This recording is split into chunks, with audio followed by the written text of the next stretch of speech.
Hey everybody, welcome back to the 10th floor. It's me, Matt.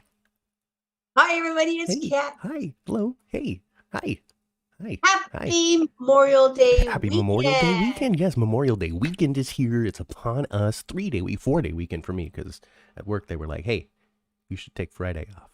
And I'm like, really? And they're like, yeah, you should take Friday off. And I'm like, okay. So I did. It's good. That's good. That's good. Yeah. Memorial Day weekend. It's the weekend we're here. Friday on Memorial Day weekend is always Welcome the to the last day of summer. school. It's the last day of school for us, and it kicks off summertime. Summertime, Absolutely. yes. So it is now summer. That means we are now moments, weeks, days away, even potentially, from pool sets on General Hospital. All right. Yeah. It's time for refresh, renewal, new wardrobe, Yes. warmer Yes. lighting. Okay. All right. Absolutely. Yep. Pool sets at the Metro Court. Completely new Sundresses Davis and family. fluffy hats. A wholly new Davis family. We're just swapping them out, Yes. just Yes. we'll But throw before that we one move out. away from the, but before we move away from the holiday, I just want to say thank you for your service, for our services. I know that's not what Memorial Day is about. Well, it That's is Veterans Day, but for the people who have, it's to honor our fallen soldiers yes, and military folks. yeah, So yeah, happy yeah. Memorial Day weekend, and yeah, there's a whole different Davis family, A isn't whole new there? Davis family. So yes, A couple happy of them Memorial look Day familiar, but weekend. the other two, no. Happy General Hospital week. Happy 2 weeks until the convention. But everybody, come on out of there. You were hanging out in Oscar's Meadow. Then I opened up the waiting room. You came on in. You got warm. You had some terrible coffee. You flipped through some magazines that are a couple of years old. Come on into the elevator with us. Come on up to Put the down 10th the floor. COVID magazine. What is that? Highlights for children? Put it down. Chandra, get in here. Angela, hey, how's it going, Angela? Who else is here today? We got Jeannie. Jeannie's here. Hey, Jeannie. Jeannie, I feel is like the third name I always read. Hi, Jeannie. Gosh, Lee's here. Susan's here. Hey, everybody. Stephanie's here. Hey, everybody, get on the elevator. Get out of that waiting room. Kelly Publicover's finally here. She finally remembered. It is deep in the afternoon We for her. missed you last week, babe. You just We missed you last week. Perhaps you missed us the week before that because everybody else did. Yeah. We missed us too. We missed us too. Goodness gracious. Get in Hey, here. Get in here. We're going up to the elevator. Hi, All the way up to the everybody. 10th floor. All the way up. Ding. 10th floor. This is, I don't know, is Willow up here? I think Willow might be up here. Isn't the ICU Yep, around here? yeah. I think Willow is on the 10th. We definitely know that urology is on the 10th floor. Yes. Or something like that. For sure. Poor Victor. Anyway, get out of here. Get out of the elevator. You step out on the elevator, okay? You look to the left and you can see the benches. People are hanging out, feeling bad, worrying. They're on a cell phone talking to an isolated Willow as she's preparing to receive this life-saving blood bone marrow transfusion. Yep. You swing your head over to the right and you see Elizabeth hard at work. Her nose in a file, getting stuff done, not getting involved in anybody's drama. Not having a single conversation with anybody. She is at work. She's doing her job. Then she's turning around, going home, and spending time with the 2 kids that she still has left at home. There you go. She's leaving the 10th floor, going back and down to the garage, getting her car and spending time with her family. That's exactly what Elizabeth Baldwin is up to right now. You know, things are just so heavy. You know, Scotty Baldwin is trying to figure out how to keep his relationship intact. The Cameron's off at Stanford. Aiden is baking. Mm-hmm. And who knows how many conversations little Jake is still having with with grandma and grandpa.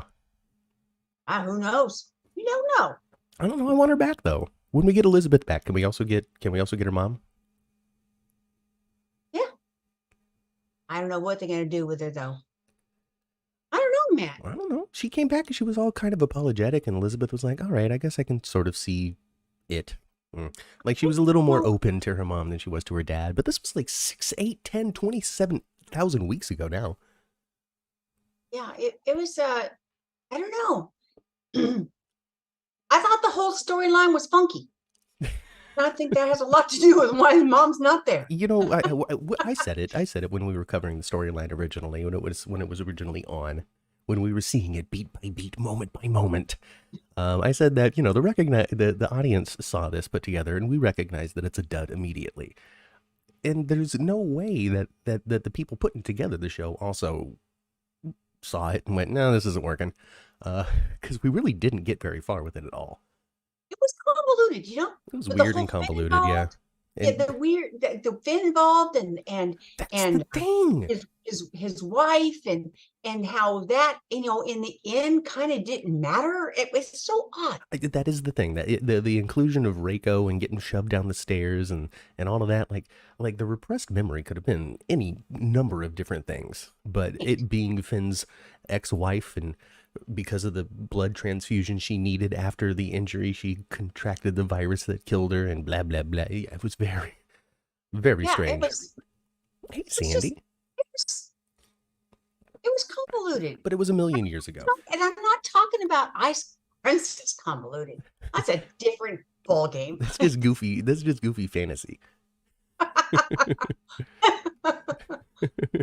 Oh, goodness gracious. Oh, God. Kelly's here. We said that already. Hey, Kelly. Hey, Kelly. Jeannie. Hey. Lola's mom. Hey, Lola's mom. Chris is here. Look at all these people just joining us here on the 10th floor today. Mary Woods just jumping on. Hey, Mary, get on out of the elevator. So, Matt, Yes. what shall we talk? We hit on the Davis sisters a minute, but we didn't really talk about. I mean, that's the biggest What thing. shall we talk about first? Oh, you don't want to talk about that first? Oh, we can talk about them. We can talk about that first. We can talk about that first. Why not? It's. I mean, it is kind of. I mean, other It's a than springboard for everything. other than That's for sure. other than nuptials, you know, coming nuptials, you know, engagements, you know, that's a big thing of the week. Who done it? You know, we're getting deep into a who done it. Who made the phone call first? Maybe it wasn't Nina. Maybe it was the Pikemans, or an enemy of the Pikemans, or something, or just the feds watching Carly close. Sonny's thinking, this could be after me. They're trying to get after me because I'm the most important person on this damn TV show. All right, something's happened to you, Carly. It's because it's happening to me too. So there's that. And then, you know, the other big thing of the week is Kate Mansi. Kate Mansi? Help me pronounce it, chat. Kate from Days of Our Lives.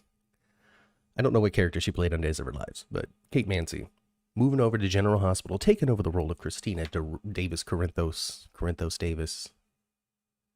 We just saw it on the poster, and I don't remember what order it was. The chat will tell you. Mm-hmm. Angela's 1,000% sure that it's Nina.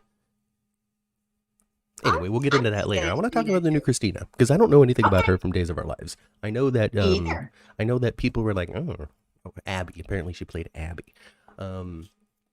So I mean, when she was cast, I saw some Twitter rumbling of like, oh, this person is insert flaky actress here. You know, like this is somebody that likes to hop onto a show, a hard time to commit, do her little thing, and then leave, and then but like she's not known for her longevity when it comes to sticking around.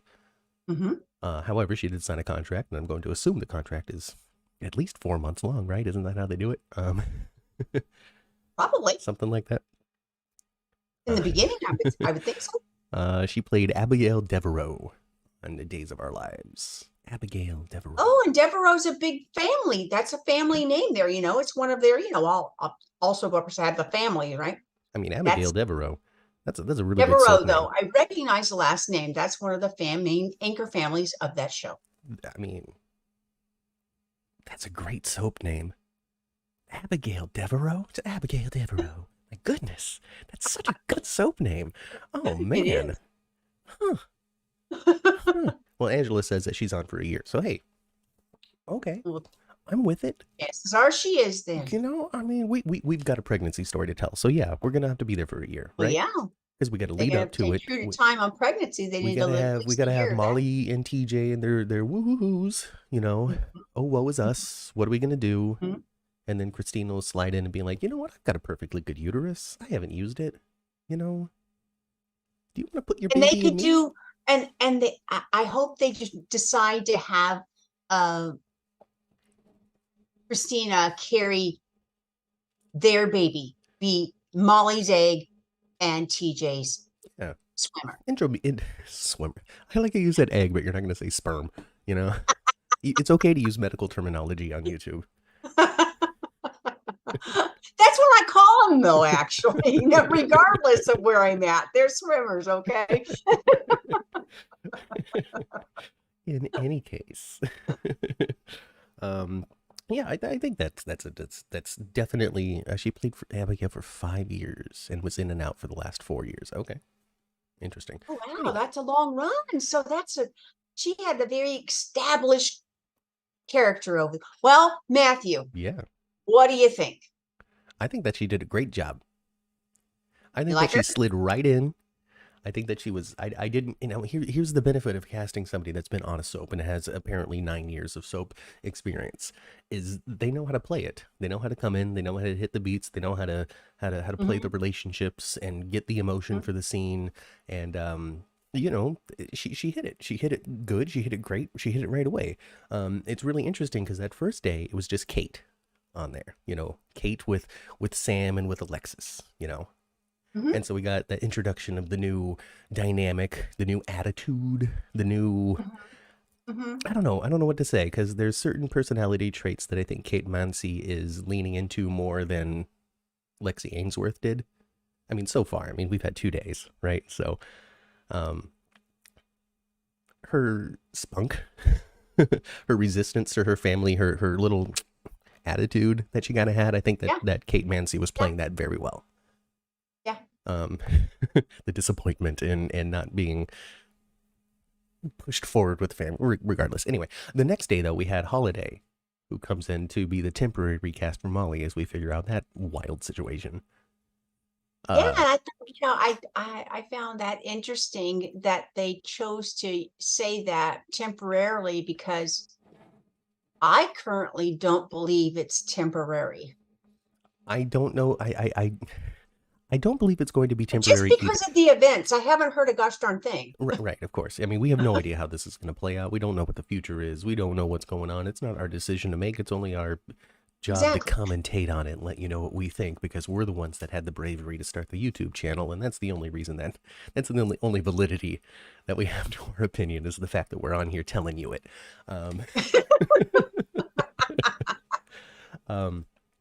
I don't know if this particular actress would slide in to be permanent replacement, because when it comes to temporary recast, I don't know if you're looking for that person that perfectly encapsulates the character for the long term, or that person that encapsulates the moment that you're just trying to fill. So I'm saying that there's opportunity there for them to look at other possibilities for people who might bring what they want to Molly, because I don't know what this person does. I don't know what their intention was, other than Haley is unavailable. Let's grab this person. Right. But she didn't come in as confident, I don't think, as Kate Mansi did. She didn't have that same conviction of her performance, so to speak. Well, this is what I thought. Yeah, let me know. I thought she was different than Kristina, and subtly the same. Yeah. But her wardrobe is different. You can already see she's going to be more of a badass. Yes. You can already see she's going to be more opinionated. Mm-hmm. You can already see, she's still got the same qualities of Kristina, though, when it comes to, blurting out things, and like how she did with not knowing it's time to be tender, not, in your face with Molly. Not recognizing that. I saw that in Kristina in the past too. Just her wardrobe's different too. Her shoulders are different. She's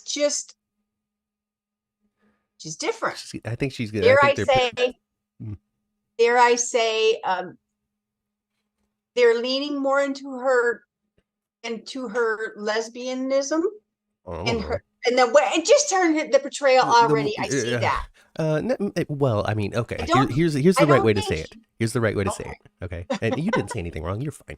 Because there's masculine and feminine, and then there's gay and straight. It's two different things. You can be an incredibly effeminate straight person. So what they're leaning to with this character is her more masculine qualities. Yes. Her more shit-kicking attitude, so to speak. Yes. A little more Corinthos. Yes. I saw all that Yeah, too. yeah, Yes, yeah. When it yes, comes yes. down to it, Kate Mansi is But I liked her a lot. You know, perfectly I liked cast her a to lot. be Alexis and Sonny's kid. Yeah, she When it is. comes to just how she looks, Yeah, like what? Like my God, you can stick her next to a Cassidy and go, "Yep." You can you can stick her next to a Corinthos and go, "Yep." that's true.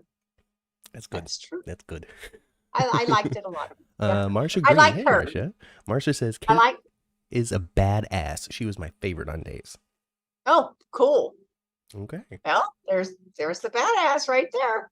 I saw it a Well, little I bit already see already. that. I mean, I already see that. Yeah. there was when it comes And down to it, I saw I mean we saw Lexi Ainsworth in the bar more than anything over the last couple of years at Charlie's. Just behind the yes, counter. Just um definitely a more soft performance. Yeah, 100%. I'm totally with you on this. Yeah. Yeah. Yeah. yeah. Good observation, Ma. Well, I'm excited. I'm excited to see what they decide to do. Yeah. You know, with her story. Obviously, it's going to be different, and we're going to see a lot more of Kristina, not at Charlie's. Yeah, oh, for sure. We're moving away from Charlie's now. We're going into this this I guess LGBT youth center. Yep. Is pretty much what it is. A little community center for the youth to come and get counseling and have activities and stay off the streets and you Yeah. know not hang out in the red light district or whatever it is that happens to young people discovering themselves in Port Charles. Yeah, I don't know. I don't know. I saw a lot of queer as folk in the early 2000s. Just the things that people put themselves through. My goodness gracious. So.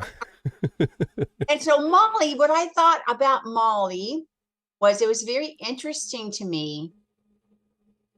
She kind of, you don't remember when, do you remember when they had the person come in and play Alexis and it was right at the top of the Harmony storyline? Yeah. And I felt then like that actress was really trying to mimic Nancy.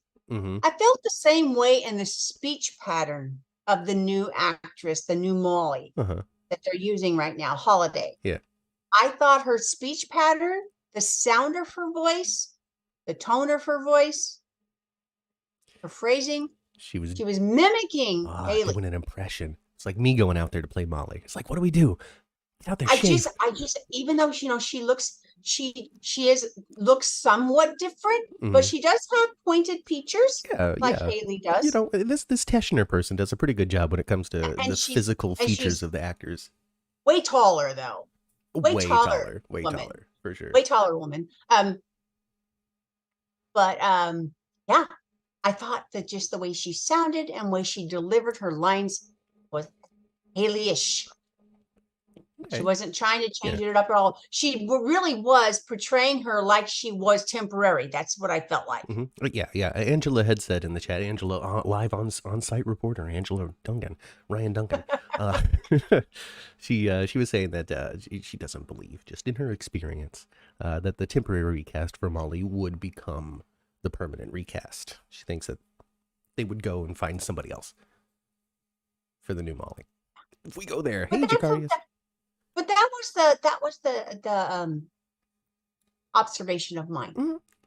Was that it was fine she sounded like she was mimicking Haley, just like I felt like that actress previously was mimicking Nancy. Well, I got to give it to Nancy Lee Grahn this week though, because this was a sudden change for her, and we know how much Nancy Lee Grahn loves the people who had been playing her daughters. Mm-hmm. There was a real bond there. Behind the scenes, and you can see it in the chemistry that these actors had with each other on screen as well. When it comes down to it, behind the scenes chemistry, as I'm coming to learn in my older age, is the reason why on-screen chemistry works, is because behind the scenes these people really get along, and it makes sense. You'd be able to play friends or family better if you felt like friends or family. If you felt like friends or family. And then when it comes to lovers too, because I was watching this thing. Okay, you know this movie. So it's an ancient movie. It's from like the 80s. Okay, it's forever old. It's called Pretty in Pink. It's just this tiny little movie that nobody's ever heard of. Did you ever see it? I probably have, but I don't recall it very much. It's one of those John Hughes movies. And I wasn't a, that's not my decade. Yeah. I was a young mom with 2 little boys You were a teenager hollering in the at me. 70s, not the 80s. In the 80s, you were a I'm a young teenager. ingenue, Yes. is what you were. Yeah, I was a very young mom. So, by the time I was 25, I had a 4-year-old and a 1-year-old. Well, Pretty in Pink, just a quick rundown. It's a Brat Pack movie. John Hughes, Molly Ringwald's in Yes, it. I John know what it Cryer. is. You know what it is. Okay, cool. I But know what it basically, is. so how this works out is there's 2 endings to that movie. All right. There's the ending where she and John Cryer get together, and then there's the ending that made it into the final cut where she and the other love interest wind up together. And this was sort of kind of done by Molly Ringwald because they had changed the actor who was playing the John Cryer role Ducky, because originally it was Robert Downey Jr. playing that character. And we know that there's a big sexy difference between Robert Downey Jr. and John Cryer. Not saying that John Cryer is an ugly man, but he is character handsome, while Robert Downey Jr. is traditional handsome. Yeah. Robert Downey Jr.'s back then is like handsome on the street, where John is more like handsome when you know him. Exactly. That's a great way of putting it. So, so in this, when they made the change, Molly Ringwald was kind of like, I'm just not attracted to John Cryer in the same way that I was attracted to Robert Downey Jr. This ending doesn't work for me in my heart and my chemistry between these characters anymore. And so they wound up changing it after all kinds of different hems and haws. And I'm sure the chat knows way more details about this than I do. But but eventually they wound up changing it. And she was totally cool with it, simply because the backstage chemistry that she had with Robert Downey Jr. was very different than the backstage chemistry that she had with John Cryer. And she just wasn't able to replicate that same, I want to do you attraction on set, simply because it was inaccessible to her in her real life.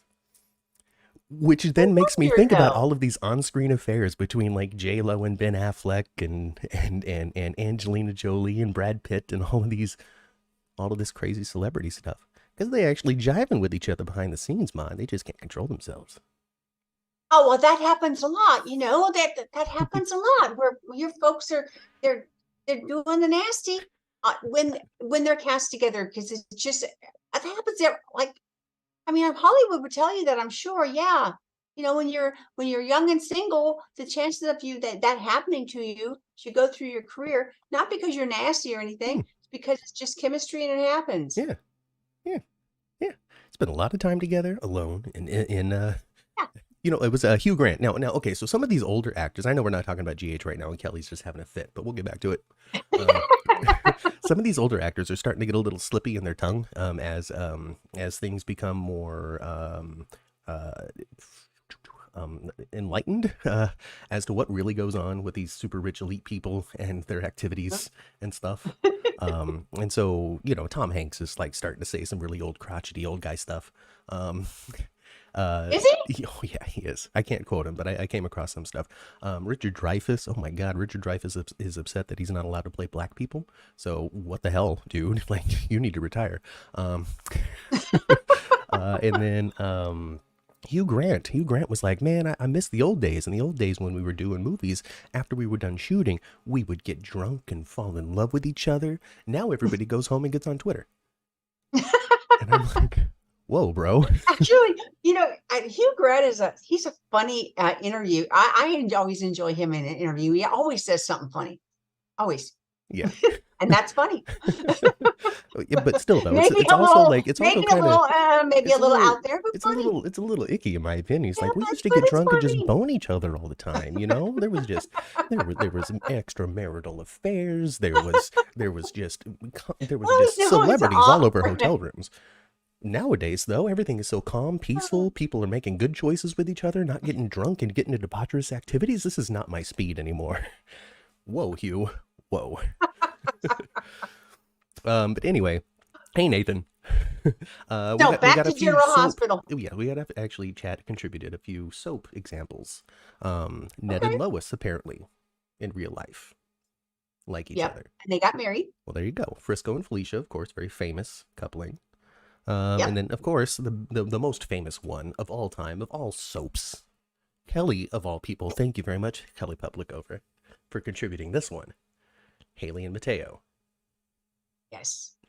Might be the biggest the biggest, Well, most yeah, well-known. and of course, and they're still married. The others aren't. They sure are. They sure are still together. And then Daisy's They are. suggesting maybe Joss and Dex. I think that Joss Well, and you Dex never know. definitely find each other to be real life attractive. Never know. But what I You know really what? think that they're doing is excellent marketing. They'll be in the convention in 2 weeks, you guys. Both Yeah. of them. People. I'll put the mama eye on them. What y'all doing? I mean, you're able to see all that through all that Dancing with the Stars chemistry. Maybe you'll be able to see through that one too. I don't know. I think that they have their own real life romances. What I think that they're really good at is just social media marketing when it comes to taking pictures together and trying to look young and sexy, which is very easy for those two people to do. All they have to do is just smile. So, Yeah. really what I think it is. Yeah, their kisses really sell it. I don't know. You know, I mean, do they have Patreons and stuff like Tabiana Ali and what's his bucket? You know who I'm talking about. The other guy. Nicholas? Yeah. Nicholas Chavez. I Because really when it want comes him down to to it be on the show, he's not gonna be. Joss and Tex are very like visually appealing. Like they very go much for the visuals with those two. And then when it comes to Sprina, that's very much about the emotionality and the intensity of their love and that sort of stuff. And so when it comes to their little social media marketing, it sort of mirrors that as well, where Nicholas Chavez and Tabiana Ali are allowing you on the inside into their thoughts, their souls, their feelings about coming up with this art for this TV show, while Joss and Dex, Eden and Evan are just taking hot pictures with each other. No Patreons yet, says in the Angela. beginning with Nicholas and Fabiana, Myrna Spencer and Sofer, who played Lois, said Yes. that she and Wally confused their characters' love story of Ned and Lois with their real life love story, which is why they didn't last. It's like dreaming that your partner's cheating and you break up with him.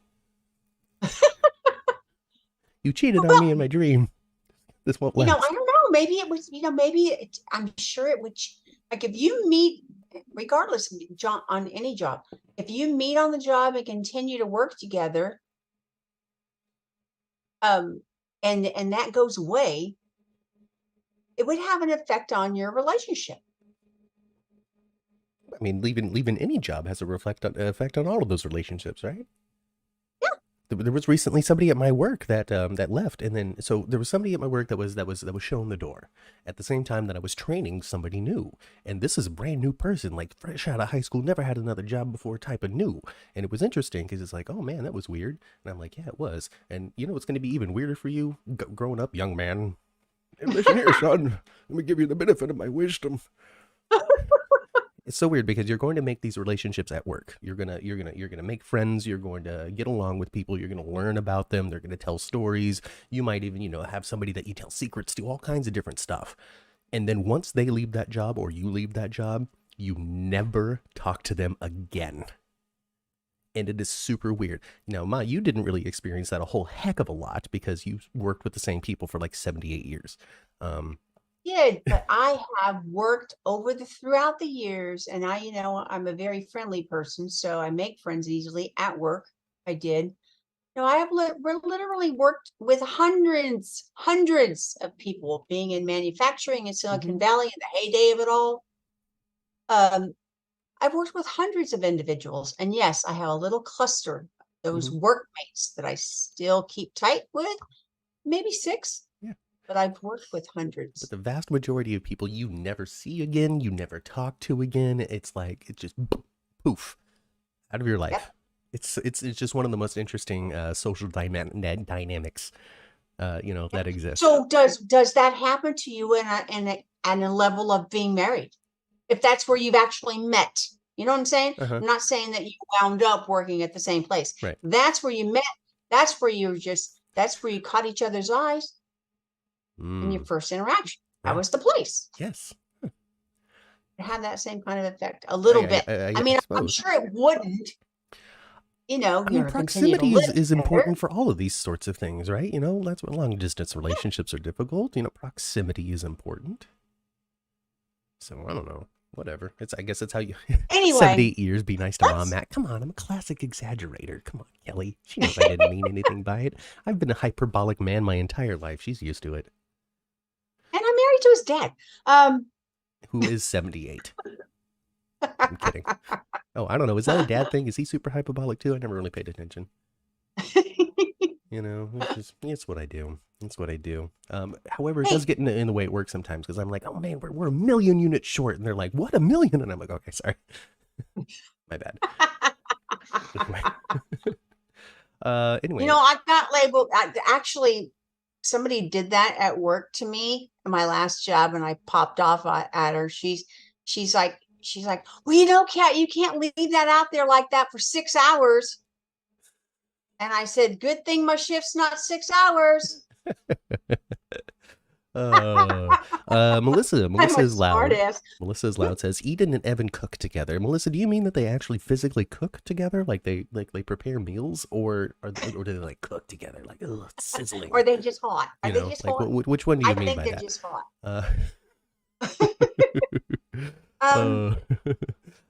Kristina and Jack can still work together even though they're divorced, which is good.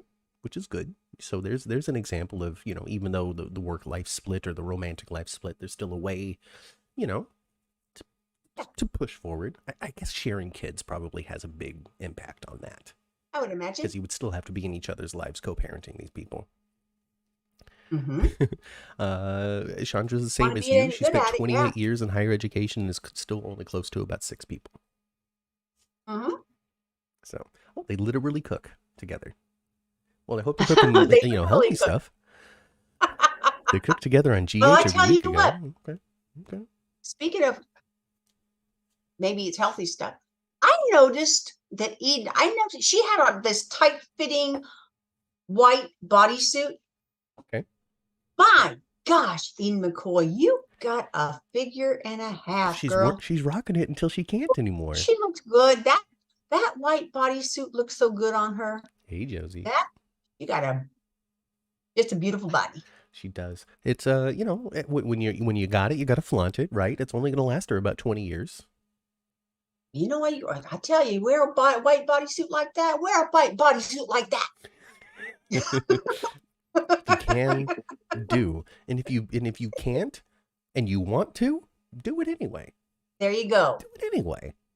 You absolutely. You rock whatever you want, whenever you want. Wearing whatever you want. If somebody's got anything to say about it, you know what? There's plenty of sand around to throw at them. Just kick it in their eyes. You have plenty of other things to look at too. Mind your business. Plenty. Right? It's the beach. Yeah. Depending on where you are in the world, there might be even more to look at. So do you feel bad for Molly? What else do you want to talk about? We barely talked about anything. Endometriosis. The Jack's fan base were arguing over salad ingredients.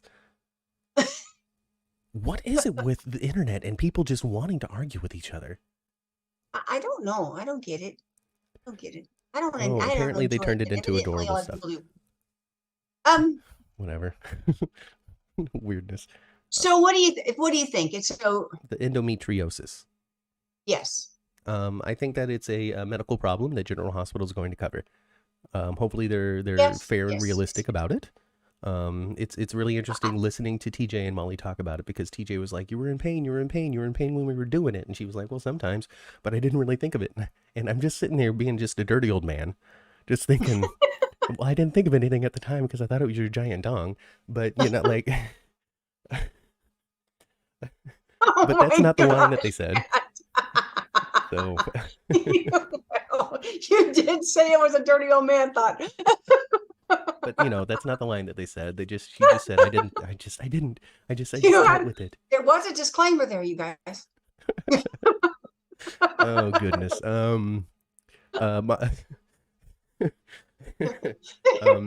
Apparently, who says this? Mama Cat can rock a bodysuit, says Kelly. You should wear a white bodysuit. No. It's funny. Marcia says that Kate Mancy, and I think somebody else, I don't know, Marcia, if you said that earlier, if somebody else contributed and I missed it. It says that Kate Mancy has endometriosis in real life. So, hey, maybe that'll be some insight. Somebody that had it a long time ago. Jeannie says that you need to send me to my room. You know what? Sending Matthew to his room was not a punishment. He loved it in there. Yeah, there was a TV in my toys. So it's not a punishment. And if he didn't have a TV, he had Matthew read a book. He didn't care. I had an active imagination. Yes, he did. He'd write a story, whatever of it. Whatever, figure it out. I was actually talking to my partner Burger. I was talking to him about it was boring. It was a boring day or whatever. We were flipping through the things. He's like, wine. As people do when they're bored. And I just looked at it like, you know what? I can entertain myself very easily. I can just go into my room and just find something to do like that. Finding something that's entertaining to both of us is the challenge. So just give me a minute. And I thought about it. I'm like, you know what? That's right. That is true. I've always been able to entertain myself very easily. Yeah. That's not, but Yeah. well, yeah. Now, Kristen Storms suffered from it before she had a daughter. Oh. And Marcia says that we're a mess and funny. Yay. We're a mess. Yeah, we are. I don't know, Ma. I think that giant dong joke is probably the best one I've ever made. We are a mess. That's oh God. I mean, making that statement was the sole reason I wanted to talk about TJ and Molly. Those crazy kids are going to figure it out. TJ being a great partner, calling twice to apologize, he might actually start being too overbearing and pushing Molly away. He might. She doesn't need to be suffocated, but she does need his support. Yeah. And I think some of the things that Aunt Stella, I actually thought the scene with Aunt Stella was good. She wasn't too overbearing. No. And she didn't have the qualities of Aunt Stella that I don't appreciate in that particular scene. Do you think that she was accurate about the woman's perspective on this thing? To a certain degree. Because I never even thought about it because I've never lived a moment as a lady, so I don't know what it's like to feel the desire to give the gift of life to somebody or anything like that. This affects TJ too, and it affects his future, what's going to happen to him. But when it comes to regards of what she is going through in a physical state, he can only empathize with her. Yeah. He can't relate in a physical way. He cannot. Not happening to him. So, you know what I mean? Just a constant stomach ache would be like what could a dude go through that would be similar? Can't. Chandra says that she felt she was accurate. Stella was accurate on it. I don't know. Like I said, this is interesting insight. This is artistic insight. This is soul fueling stuff, folks. When you're able to put yourself in somebody else's perspective and start thinking about things that they would have to think about. I've never had to think about that kind of stuff before. Well, sure. So, whatever. Maybe they're going to be okay. I'm sure they're going to be okay. We already speculated on how this whole thing is going to turn up. They're either going to, yes, I think if there's going to be, I think TJ and Molly are probably going to go through it fine. Mm-hmm. They're going to have lots of bumps in the road, I think, but I think they'll be fine as a couple coming through it. Now, I could see possibly something happening with the Davis sisters. You're like some sort of drama between the three of them? No drama between Molly and Kristina when it comes to the baby actually being born. Oh, I don't know. I don't know about that. Or this is.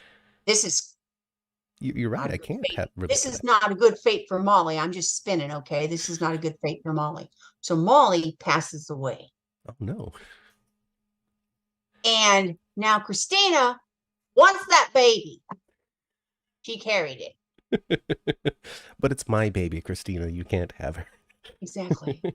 No, Molly's not gonna die. Know. No, if anything, Kristina's gonna get impregnated, right? She's gonna take the baby, and then she's gonna lose the baby, and then TJ and Kristina are gonna have to be like, what do we do? We can't tell Molly. She's gonna shatter, and then TJ and Kristina have to sleep together until Kristina gets pregnant with TJ's baby. That almost sounds like the whole finale thing. but different. It's the finale thing, but different. It's like, okay, now we have to have a baby and pretend it's Molly's. So that's one soapy way of going about it. And another soapy way of going about it is I'm just really looking forward to Willow's next pregnancy where it is TJ's baby. I just want TJ to be the father of a child, I guess. I don't know. Like I said on Twitter, I'm looking forward to Willow's next baby being TJ's. Because this is a soap. Let's get messy. What's the point of soap if we're not going to use it, huh? Well, Huh? You got to wash that off with soap. it's all this stuff doesn't sound ridiculous unless you say it, okay? Kelly agrees with the cat's first idea. That's good. Melissa thinks that Molly's going to adopt a kid from a teen child from Kristina's center. I don't know. Well, she can do the surrogate mother thing, and then also be the mentor of some troubled child. You know, we don't have to be exclusive to one or the other. We have to get a new character from this teen center, right? That's the point, right? Oh, I think we're going to get another. I think we're going to get several, and some, with very small parts. Is this how GH goes woke? Is this how we push all of the conservative, not progressive viewers away from General Hospital by introducing just a boatload of differently identifying LGBTQI plus characters?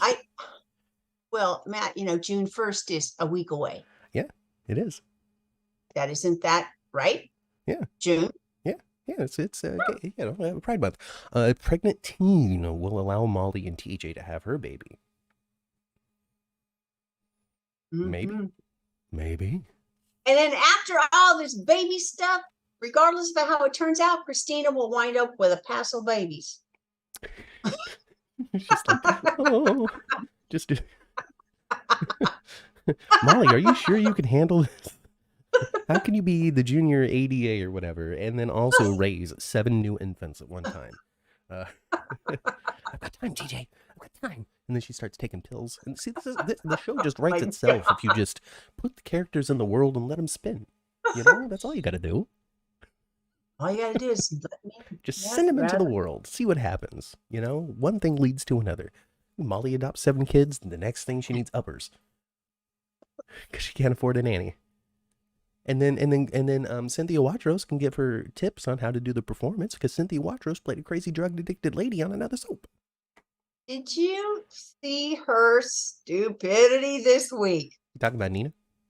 Yeah. Mama, she's so happy she's getting married. Yeah, she's so happy she's getting married too. Oh man, I thought that proposal was weak. Let's get married. It's like when Deb died. Get married. Let's get married. Oh, I just happen to have this ring. I always carry a ring with me, you see, in case of a surprise proposal. I've done this a number of times.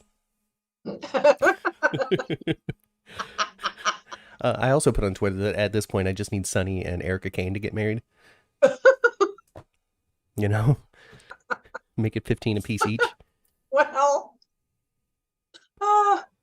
Nina's oh my gosh, Ava couldn't be more spot on if she tried. Okay, Ava's so weird. And in the same conversation, Ava came in with, she just basically said, "You're stupid." You're stupid. You see what you've done. You're just stupid. You're just stupid. All right, you're making poor choices.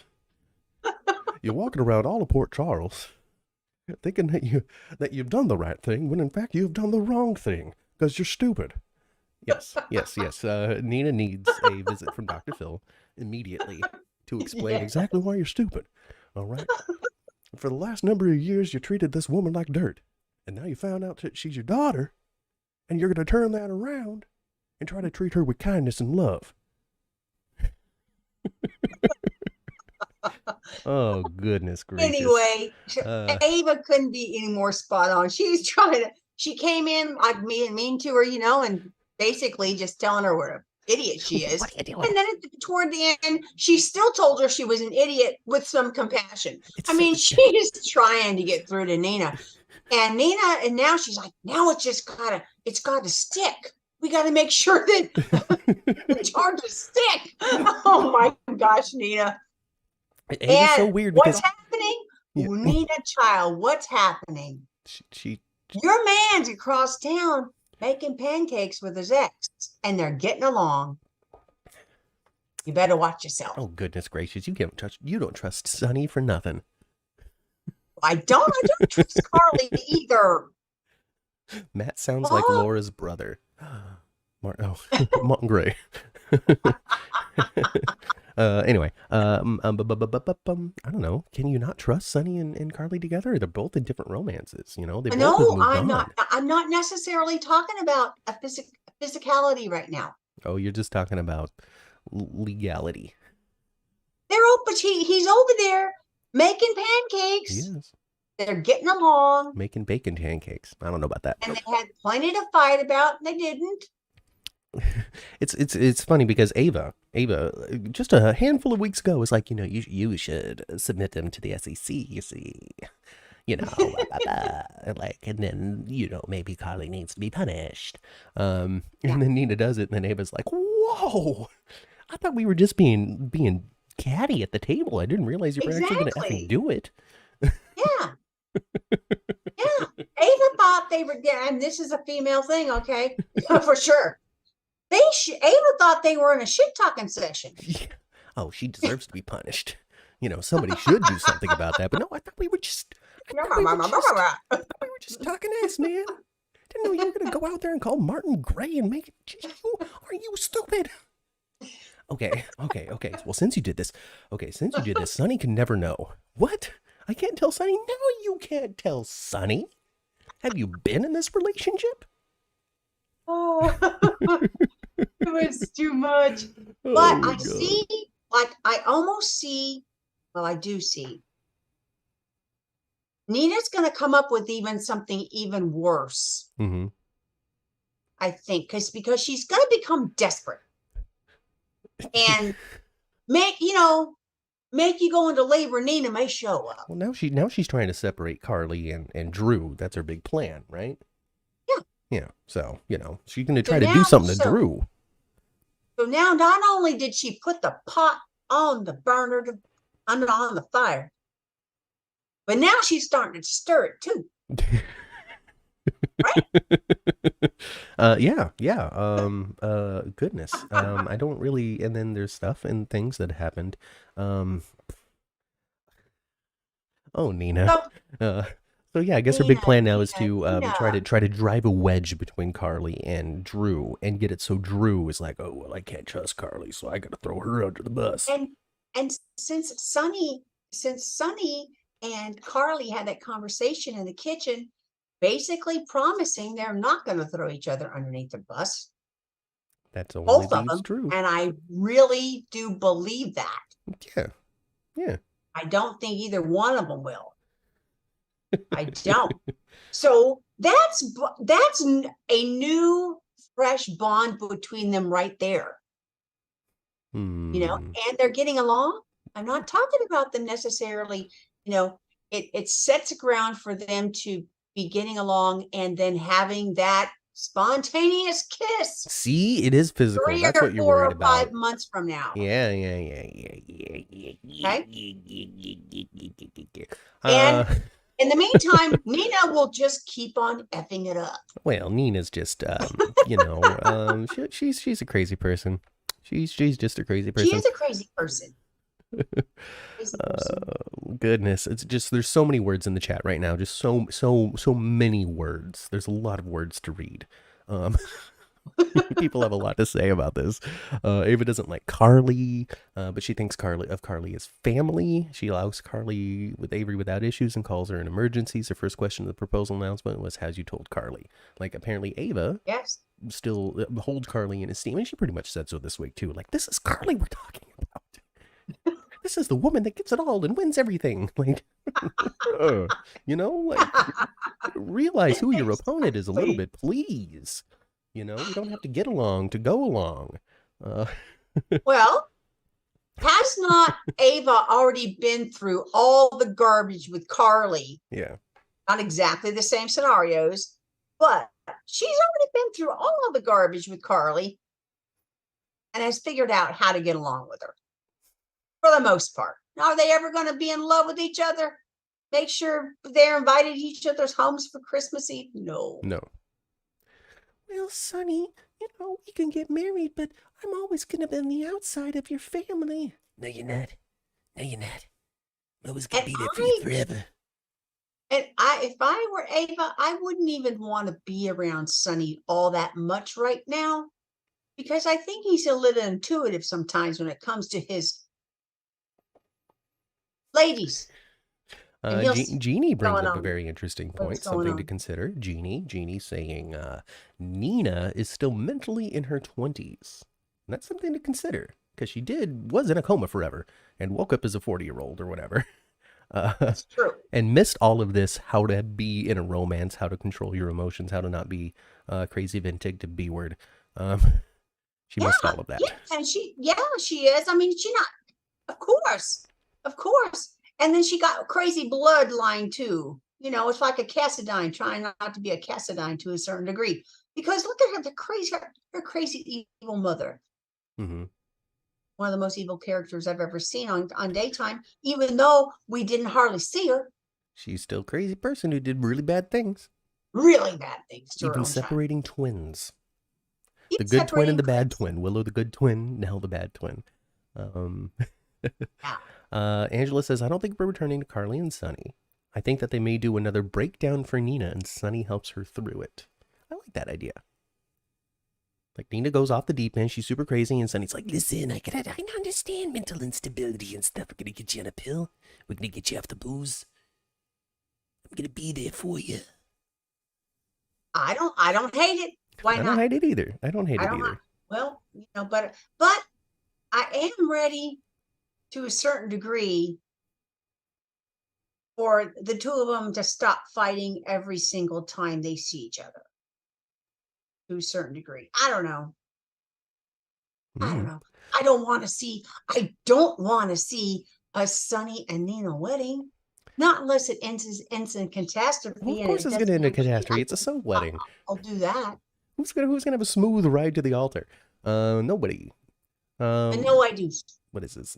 Angela says that she contests because Angela's a big Carly fan. Okay, she's got no time for Nina. But Nina has been awake for almost 10 years, and she didn't go into a coma until she was a married college grad. She wasn't a child.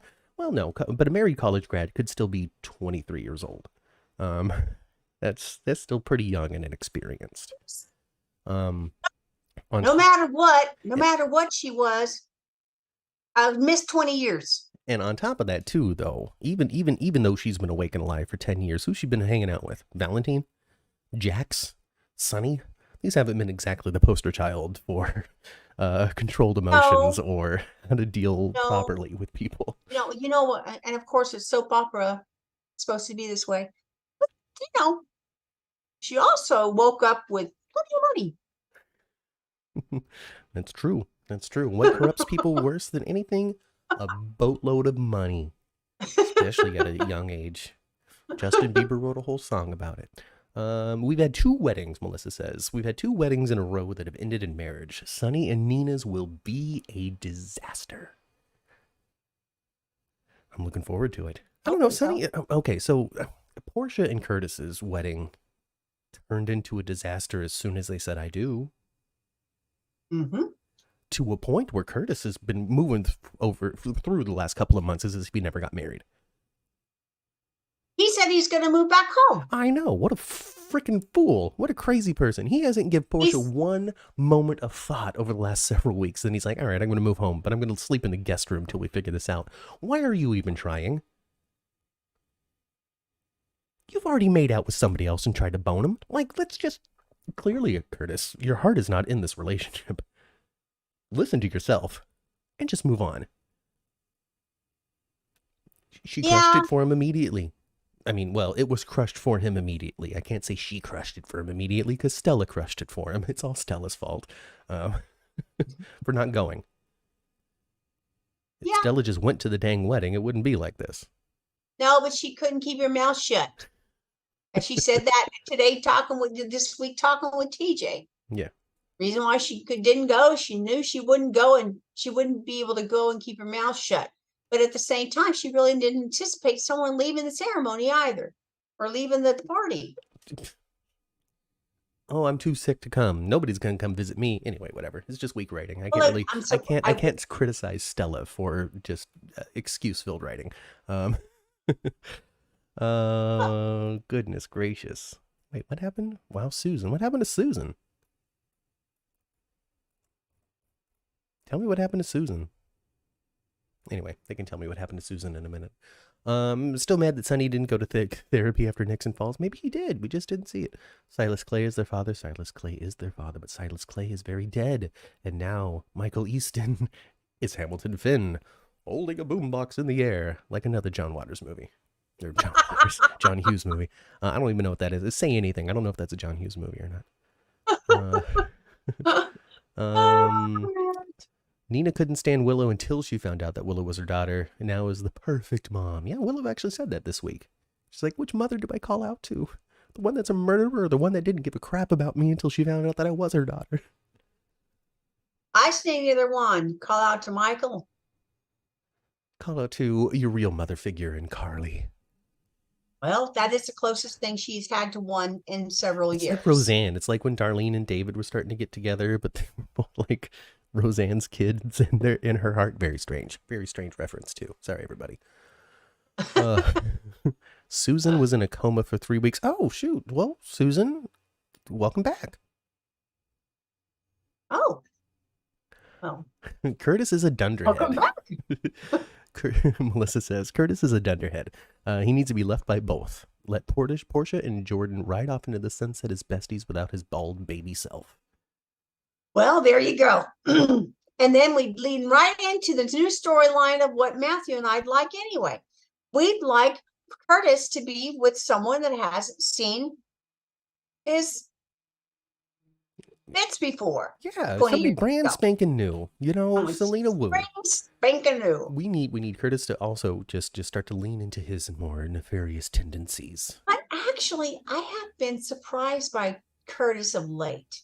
Mm-hmm. Curtis really stands on the right thing to do to a certain degree. Yes.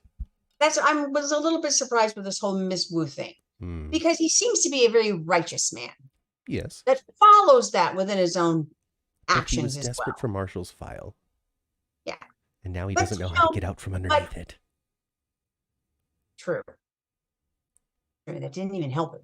Stupid file didn't even help him really. No, he was just being mad at Jordan, really. Oh, you're not going to do this thing for me? Fine. I'm going to go ask a criminal. Mm-hmm. And now she's trying to position Gladys to give her dirt on Sonny so she can, this, that, the other thing, and all that. And then $80,000. $80,000, Gladys. I know. Holy crap. How do you get in that deep? How do you not stop at $20,000 and go, maybe poker isn't the game for me? I don't necessarily think that Selena's being smart about this, though. She's getting really, really greedy. And at the end of the day, is Sonny going to be mad as hell at Gladys and maybe cut her off?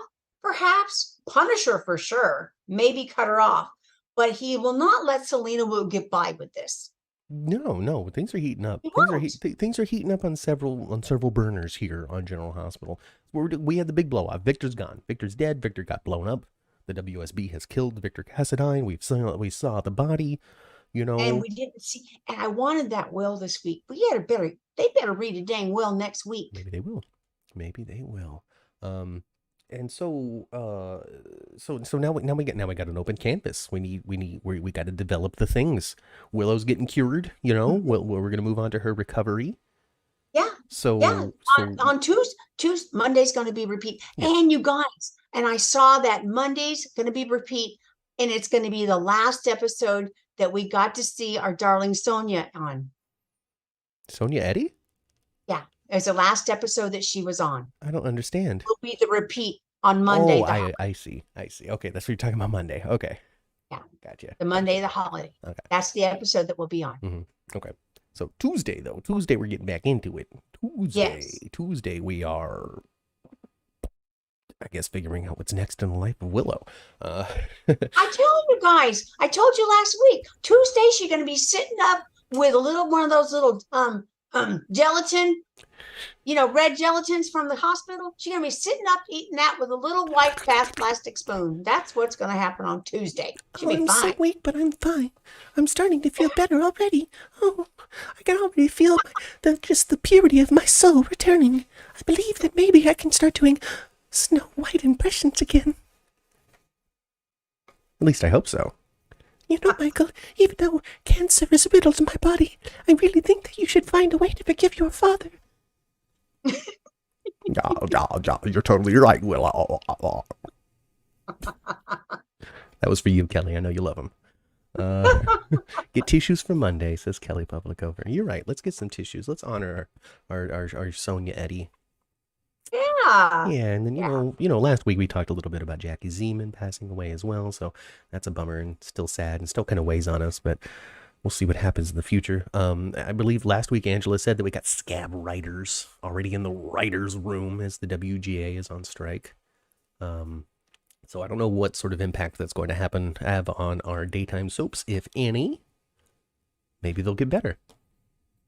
Maybe they'll get worse. But if you need a scab writer, lean out to me. I'll do it.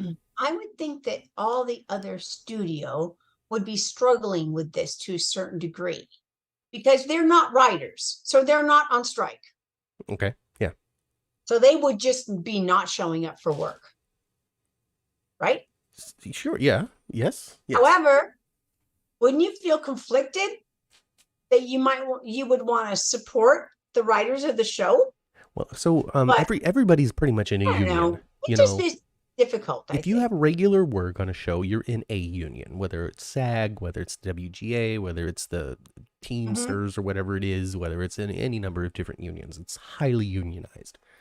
And when it comes down to it, these unions are in cahoots. They support one another as one would expect them to do. So while the WGA is on strike, the Teamsters, for example, aren't crossing those picket lines. But also, to be fair, the WGA is trying to not interfere with what the Teamsters are up to. So they don't start protesting until 9 a.m., which gives these people time to do what they're supposed to do so productions can happen without having to cross a picket line. So there's this kind of political balance happening between the protest and the industry and not interfering with somebody else's livelihood, but also at the same time supporting what the WGA is up to.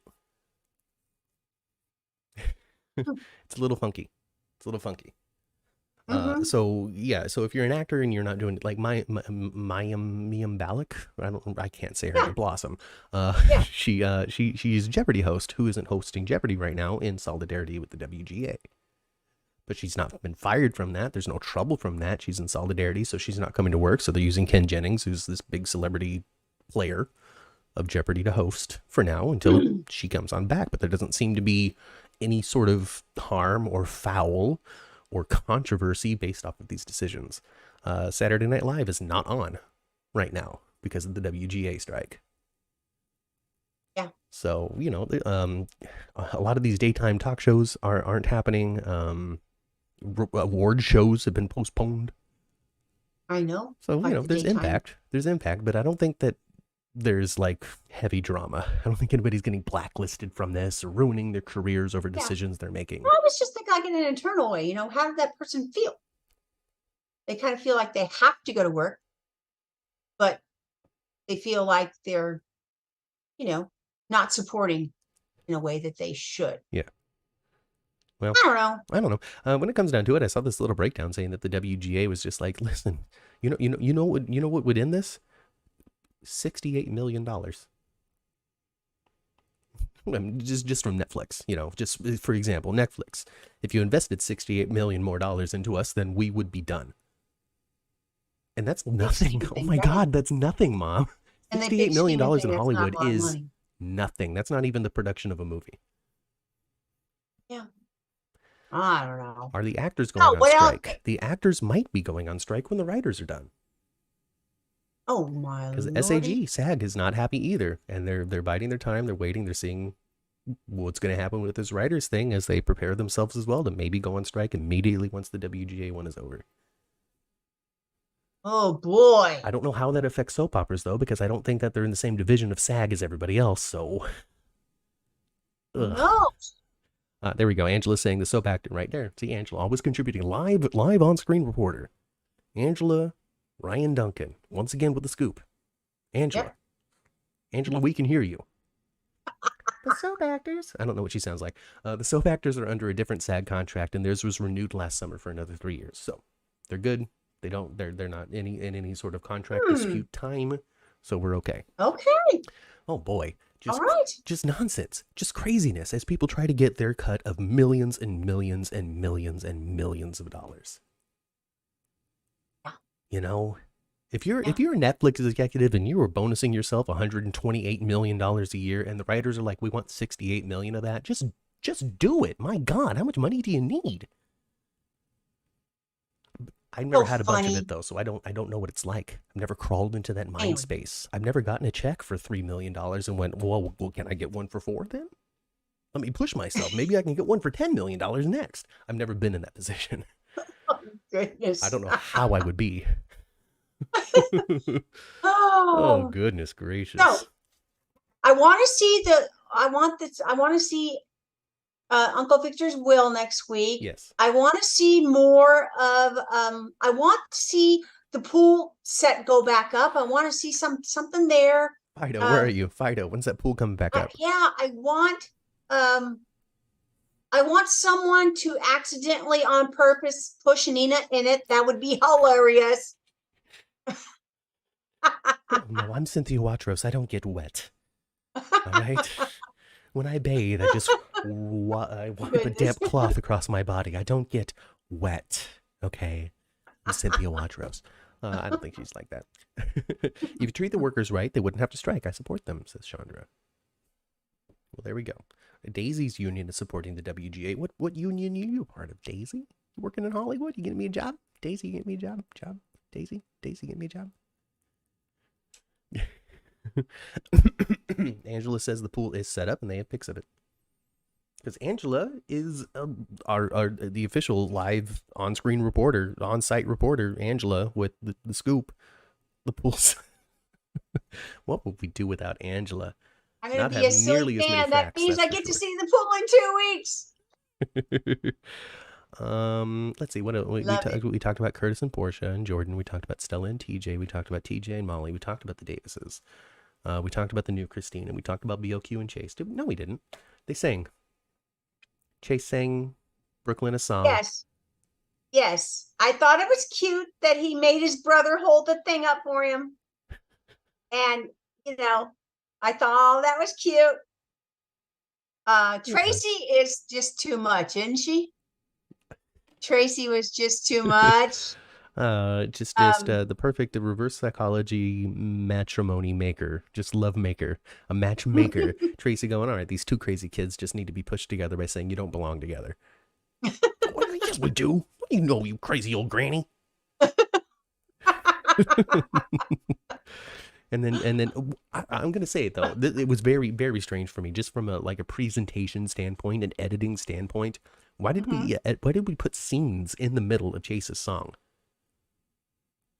He started the song. Weird, huh? We did some scenes. We came back for him finishing the song, and it was just super awkward. I don't understand why they didn't just have him sing the whole song. Yeah, or if they were going to split it up, it should have been commercial. Yeah, or had him sing the song, commercial scenes or whatever, come back to the aftermath. But to cut it in the middle was very strange to me. Was odd, huh? I guess they got some sort of rule when it comes to how long scenes are supposed to be to catch the millennial Gen Z attention or whatever it is that they're trying to go after. Very short attention spans. It's TikTok's fault. You know what? Well, almost everybody now watches stupid short videos all the time on your phone. What kind of effect on your attention span after a little bit? It sure does. It's like when you drive, you start doing a commute, okay? And say your commute turns out to be an hour long. And so you're on the road 2 hours a day, every day, back and forth from work. And then you're like, oh man, I want to go and do this thing. I want to go and have this fun. I want to go to this event. I want to go to this party. But this party, this event, this fun, oh my God, it's 2 hours away. It doesn't feel that bad anymore because you're driving 2 hours a day anyway. Versus having to drive 15 minutes to work and then you go, oh my God, 2 hours? It's a long time in the car. It's all about perspective. Yep. Yeah. I noticed Tracy was wearing her hair like Lila, but not as full, says Chandra. I noticed her hair too, and I love the way they have. Well, they have it in a bun, but they have it sectioned off where it crosses. Interesting, one going this way, and then I don't know. It was very pretty. I liked it. I liked it. She has good hair. You know, she has a good amount of hair. My hair is so thin. I don't have enough of it to do something like that. Yeah. It would just look wacky. Yeah, It would look good. I don't know. I just got this stuff I in don't my have head. enough hair. And it grows here, but it doesn't really grow here, but it grows here, you know. Anyway. Hey Tyrone. Let's see. We get some more speculation as to who Dex really is. Whose son is Dex? Oh, who Dex really is. Okay. You know, Nicholas and Jason hated each other. Dex Quartermain, Spencer Cassadine. What? Would mimic that. What? I saw some. I don't know. I saw some Twitter speculation. AJ. I saw some Twitter speculation. Oh, he's Sonny and Lily's kid. Is Lily? Is that the name? Lily? Yeah, got that's blown up. like that would be. If I know time is a day, days, all that, I know that, but that would make him older than Michael, and not quite as old. So that as doesn't work. Dante. Yeah. It kind of doesn't work Dex unless they is force Ned's. Like, come on now, Melissa. Now we're just he's Spinelli's. You know, like, oh man, he's Cameron's kid. Excuse me. I don't think it's going to be I don't think it's going to be a Sonny's. You never know, though. Gosh, it's General Hospital. You know, Sonny's got that super sperm swimmers. Oh my god. I don't think it's going to be Sonny's kid. I don't think Dex is Sonny's kid. No, I don't know. Dex is It would Ned's be child. interesting. It would be interesting if he's his kid brother somehow. Sonny's kid brother. Mike's kid. It's just to be frank, to be honest, just to be real with you people. If he is really a Corinthos, if he is really a Corbin, if he is really a Quartermain, it doesn't work for me. It's no good for me. I don't like it. Just because of the Jocelyn situation. She's too connected to those families. She's too close to those families. So do you want him to be I want him to be honestly, I wanted to be a Heller. You want him to be a Heller. I just want him to be a Heller. Is that wrong? Something somehow. He doesn't necessarily have to be a family member, but he has to be connected in some way. He is connected through Jocelyn and working for Sonny. Yeah. I think this is just a perfect isolated new person. You, the only character I see them do that with, and the long term has been Spinelli. Right. Spinelli still doesn't have a family. Well, he still don't have no family. They got Maxie. Oh my gosh. I think he'll Angela says I think it'll probably wind up being Dante's, and that's part of Dante and Cody's secret. I still want them to have killed the man in 1992, but well, they might have to impregnate a lady in 1992. Okay, they'd have to age up that camping experience a couple of years at least. Okay? Weren't they like 12? They're like, oh man, we were in the 6th grade together. Yeah, but they said they went for a few years. Oh, okay. They did say that, but they just never said, when. They've got to age him up at least. They have to make camp be when he was at least 15 years old. Yeah. I think. Uh-huh. Or to fly and not have everybody have a fit, okay? Well, I mean, people would still have a fit if you're having babies at 15, but I think it's also kind of unavoidable. People are always going to have fits. And then and be another camp counselor. Another camp counselor. Yeah. Is the mom. Yeah. I could see that. Yeah. I don't know. So that would make Dex. At least he's not a Chamberlain. Grandson. That's kind of interesting. That would make him Sonny's grandson. I don't know, man. I don't know. I don't know. I think I just want Dex to be Dex. I don't. But then again, I feel this every time they bring in a new character too. Like, who's, why did Brando have to be a Corbin? Why couldn't Brando just be Brando? That's true. You do feel that way. I feel that a lot because everybody's always in one of these families, and I understand that anchor families are important to soaps and they're kind of the thing. But also at the same time, especially on General Hospital, these branches of these trees are just too interweaved and too intertwined. Where if we're in a situation where, Sam and Dante are together, they're two long-term characters played by by adored fans. But they put them together and you kind of have this 50-50 split of people finding the morality of it okay based off of their family ties. We're kind of going to approach the same situation when it comes to Dex being a Quartermain or a Corinthos. Yeah, Less there's a so lot on the of cringy. Corinthos side because she's I really not connected to that family through any sort of blood. But she is to the Quartermains through Michael because Michael's her half-brother. Mhm. And it's just... And so then Dex would have to be in the Quartermain family blood, and then she's dating her brother's cousin, and it's just, it's just weird. It is. There is all that kind of stuff going on, because you're like you said, because the bloodlines and there's a lot of oil and water here. They stay mixed for a little bit, but they're really separate. Krista says that Sasha isn't connected to anyone either. Could he be her brother? I underconsider Sasha because in my heart she's Nina's third child. We just haven't found out yet. So Me too. it just exists inside of me as an assumption. So I never really consider Sasha's unconnected to people. Just her natural bond that she has with Nina, her natural bond that she has with Willow. I feel as though she's eventually going to become that bridge character that really helps them reconnect as family, because she sees them pretty much as her family. And But yeah, we're one blood test away. At the end of the road,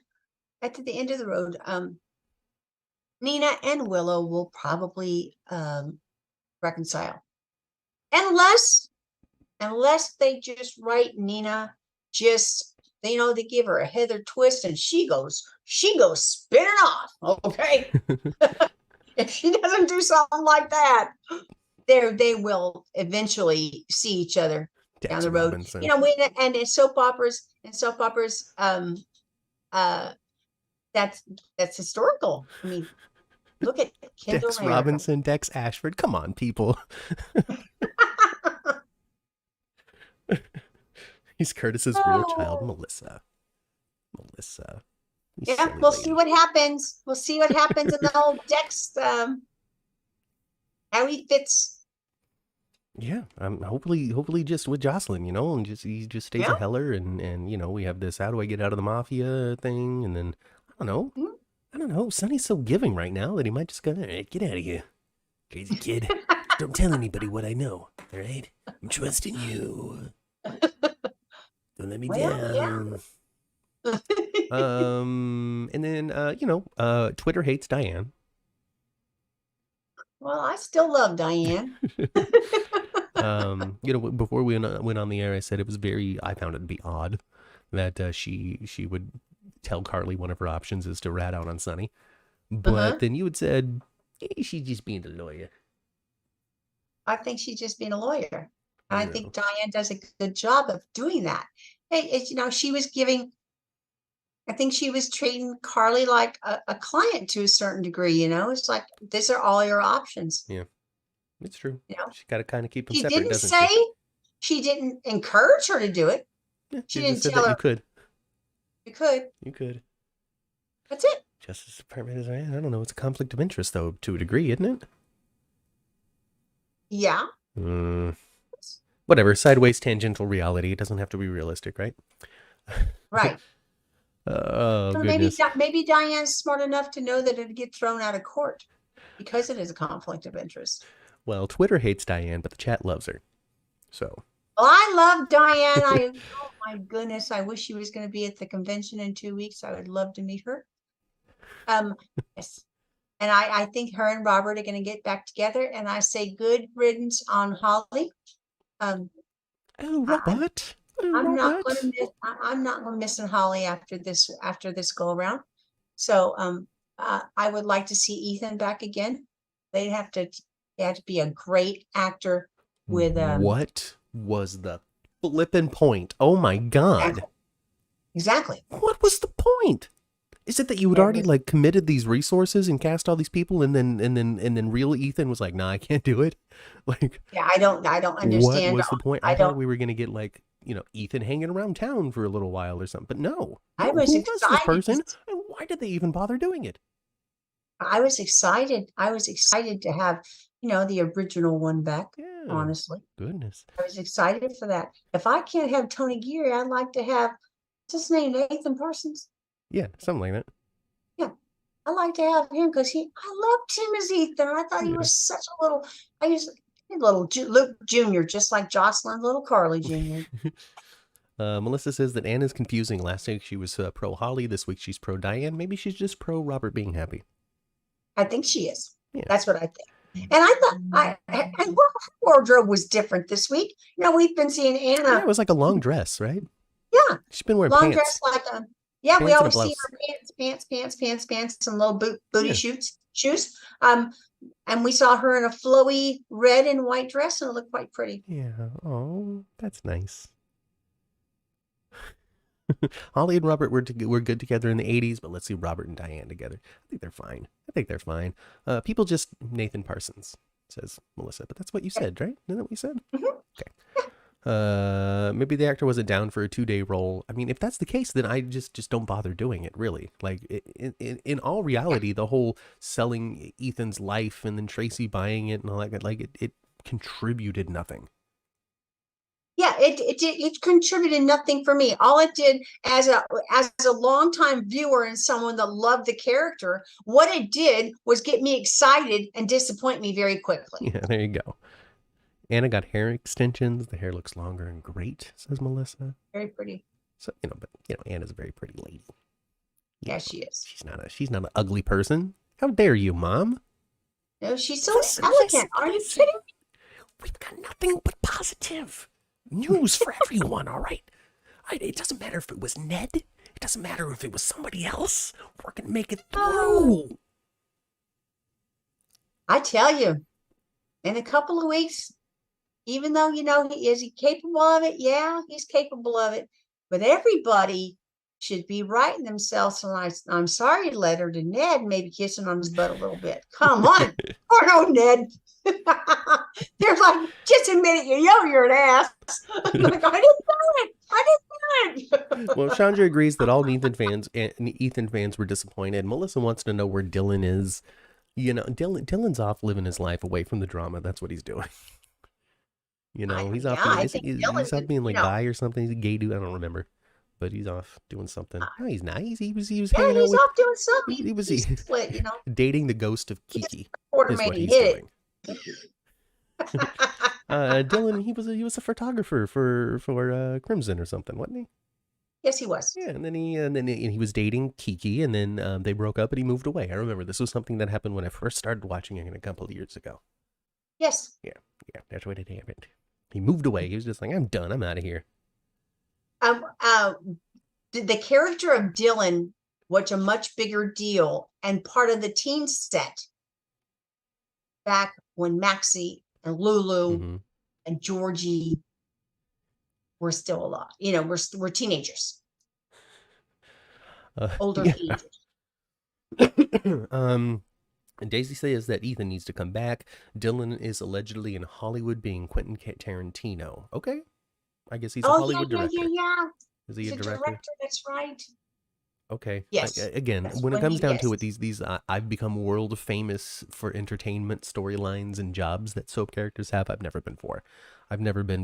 I'm going on tour as a singer. I'm trying to make it in acting. I am a world famous model. Like even on the deception stuff, where apparently it's this multi-million-dollar company doing super well and on home shopping networks and found in your local thing. The face of deception is Sasha, and everybody knows Sasha's face across the country because of all the advertisements she's in. Mm-hmm. I don't see it. I don't believe it. I don't care about it. It's not real to me. And it's never something that I'm ever fully like behind. Whatever. Well, I think for some people it seems glamorous. For some people, I'm sure it does. I'm not saying that it's wrong or it's bad or they should stop doing it. I'm just saying it doesn't talk to me. Yeah. That's all. Dylan and Georgie were my favorite generations, Liz and Lucky. Or were my generations, Liz and Lucky. Okay. Okay. Yeah, Okay. yeah, Okay. yeah. Like I said, he used to have, a bigger storyline. Kristina So is going to need a love interest, and this love interest, I think, Mother, will be yes, some sort of gay psychologist. I think so too. I think it's going to be wind up being somebody new. Yeah. And I think it's going to be someone that she bonds with and creates this whole environment for teens together. As I this think person there's also going to helps be, Kristina get over whatever turmoil, trauma, and issues that she's still carrying with her. We've seen Kristina go through a lot, especially over the last couple of years. She moved away from yes. Port Charles to go be with her teacher, and that didn't work out. So she comes back to Port Charles to fall in line with a cult, up to the point of getting drugged and saved by her sister. Yes. And I think this environment that she's going to create, it's going to have that group community environment, but in the most positive way it can. Well, yeah, people aren't going to Whereas live there. before, whereas before, when she was in this group community environment, it was the most ugliest way it could possibly happen. Yes, Shiloh had positioned everything so it was like he was helping people, but really it was all about him. But this is going to be the Right. other way around. It's not about Kristina, it's Yes. about the people she's trying to help. Yes. Yeah, I'm here for it. I'm fine. I'm interested to seeing what's going to happen. We'll get a new set. We'll get some new characters. It'll you know, representation is important and something that is sorely lacking in soaps and in daytime TV. So hopefully they're able to do it, and they're able to do it well and able to do it right. I mean, there's enough homosexuals in Hollywood right now to be able to write it well, right? Right? I hope so. I'm sure.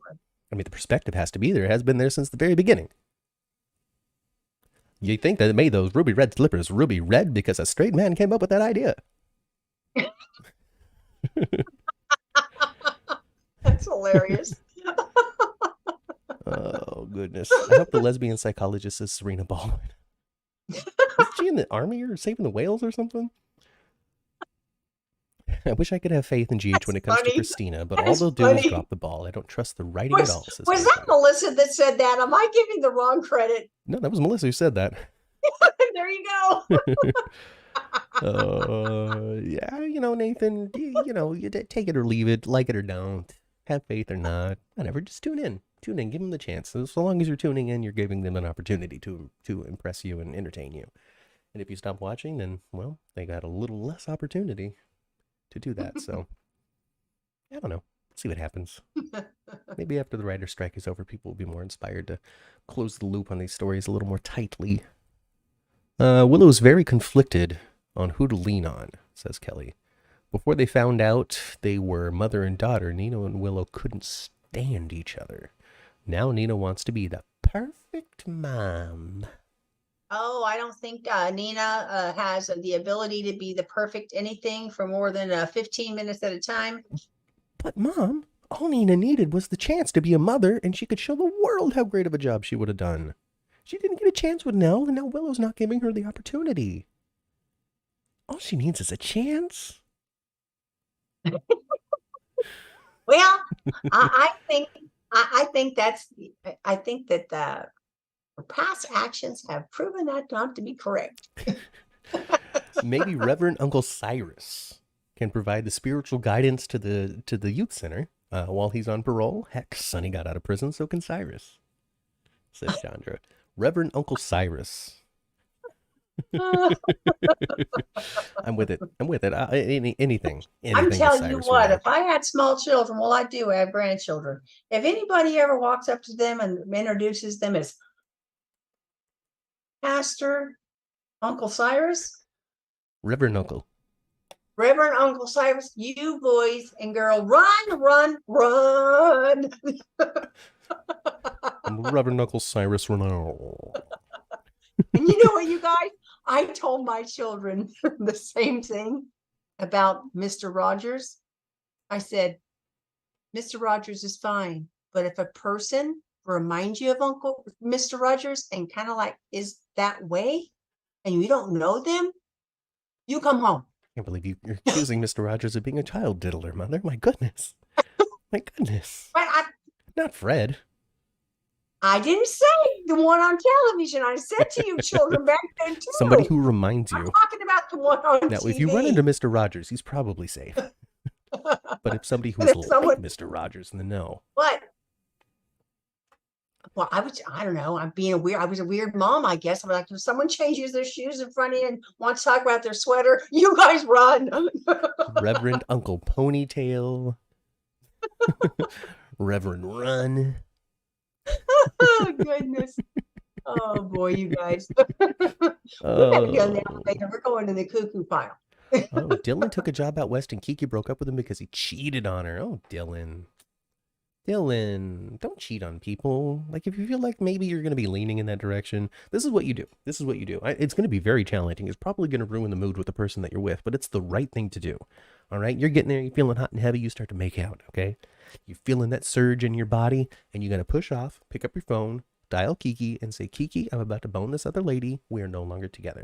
You hang up, and then you get it on if the feeling is still there. It's the only right thing to do. Oh my God. You guys, I am going to send him to his wrong room. What is wrong with you? It's the right thing to do. You have to end the first relationship before venturing forth into other things. Unless you had a previous conversation. Oh my goodness. Okay, when it comes down to it, there are no rules to any relationship that you enter because it's your relationship with this person. You guys get to come up with what those rules are. You don't have to do what other people did. It's just what, might have worked out for them, but it's not necessarily what might work out for you. So what you do is you have conversations and you have these decisions. You talk about what's okay and what's not okay, and you move forward that way. But if you've never had that conversation, then you owe it to the person to pick up the phone and say, hey, I'm about to do something you're going to hate. Goodbye. You owe it to him. Am I wrong? All right, fine. Go through and keep your secrets then, weird, folks. Okay? Keep your secrets. Not wrong, but weird, yeah. Keep your secrets.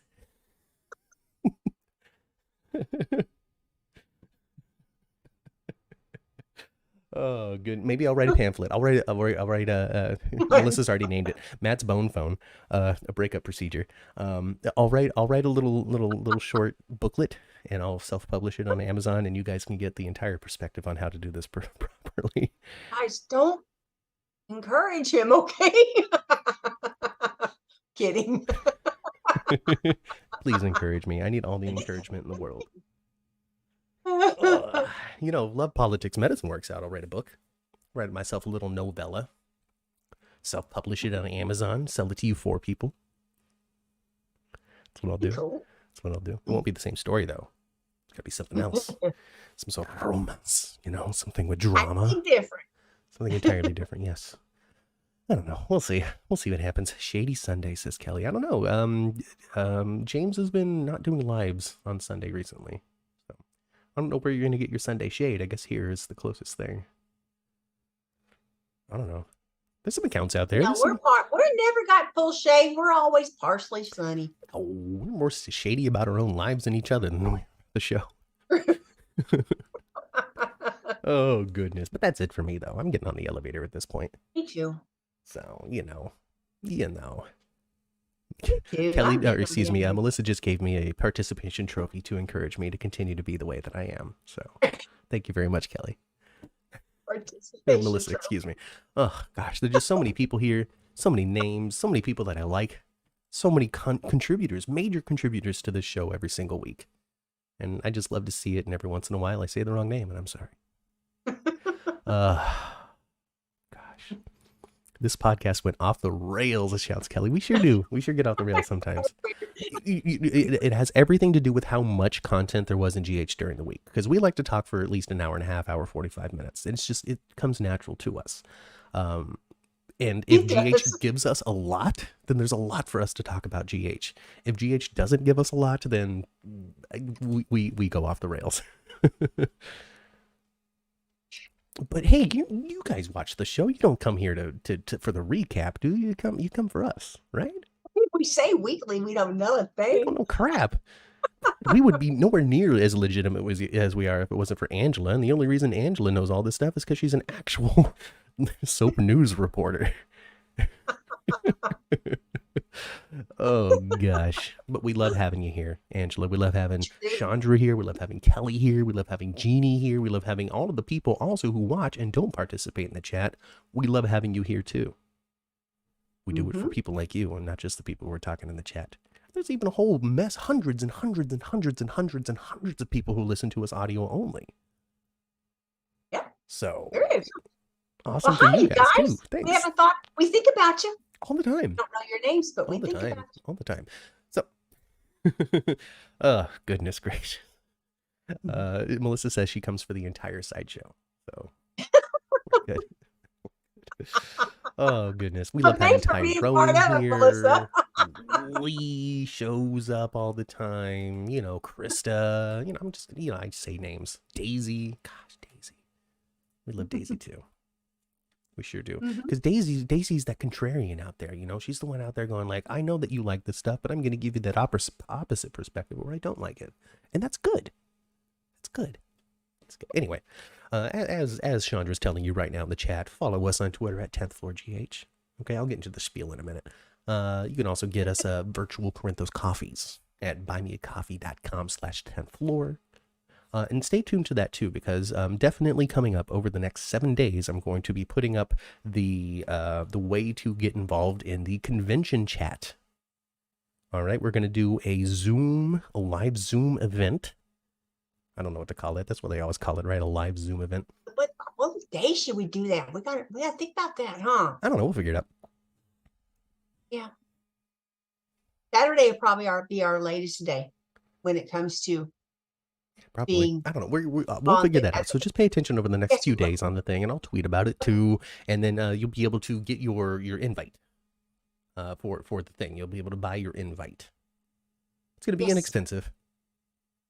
Yes. But it's going to help cover, giveaways, prizes, fun, good times, all that kind of stuff that we're planning on including there. So that's what that's for. It's not, because we want to be rich, because we're not, and we're not going to be based off of this, but we want to be able to contribute something to this to make it even more special. So it'll be about the convention, about our experience there, about the Q&A, just back and forth, all that kind of stuff. We'll pull names, we'll give away autographs, whatever it is. But we're going to figure it out then. So pay attention to that. We'll put a link up. Yeah. Yes. So, but that's it, Ma. You got anything else? No. All right, everybody, get on the elevator, get out. Just leave the hospital. Go back down to the first floor, get into your car, turn your radio to previous episode of the 10th floor, which you can find on all of your podcasting platforms and also right here on YouTube. Well, not all of them, but the last couple of years are here on YouTube. If you can't find it on your favorite podcasting platform, reach out to us on Twitter at 10th Floor GH, and I will point you in the right direction, give you a link, all that kind of stuff. Cheryl, you weren't in the chat today. Send me a private message on Twitter. I want to make sure that you get a mug because you're one of our moderators, and I don't think we've sent you one yet.